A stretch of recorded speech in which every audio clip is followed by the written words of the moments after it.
Ini lokasi Abang Sado berbeza sikit. Kalau abang tengok lokasi ni belakang ni. Nampak ni? Kita kat mana? Kita dekat KL, kat Ceras. Lebih spesifiknya, Abang Sado ada kat Artel Ceras satu unit.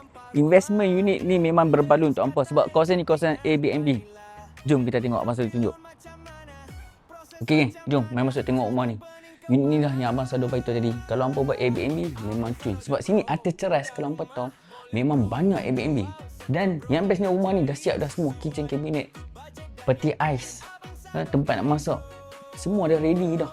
Ni semua dah ready dah untuk apa. Dah ada siap washing machine. Semua dah ready. Okey. Ni toilet dia geng. Ni bahagian toilet dia. Ni untuk jamban je lah. Okey. Bawah ni dia punya dining area. Kalau buat dining area sini memang cun. Ada satu aircon sini. Ini bahagian toilet yang untuk mandi dan jamban sekali.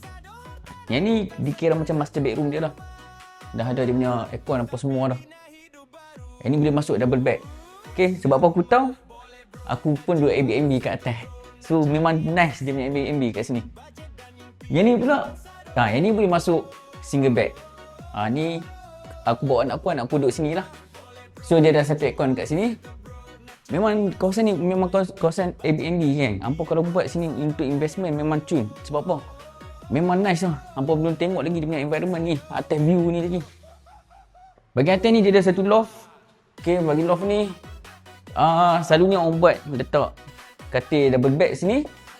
Okay, bagi idea kat hampa ni, hampa pasang TV kat sini, kursi kat sini. Memang katil, kursi, TV.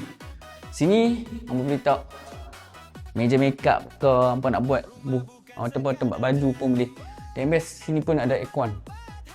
Okey geng, rumah ni sesuai untuk siapa? Rumah ni kalau hampa nak duduk pun sesuai, kalau hampa nak buat investment pun sesuai. Investment macam aku beritahu tadi, buat Airbnb. Artel Ceras memang famous dengan Airbnb. Sebab kawasan dia memang strategik sangat. Ni, bawah ni Lotus je geng.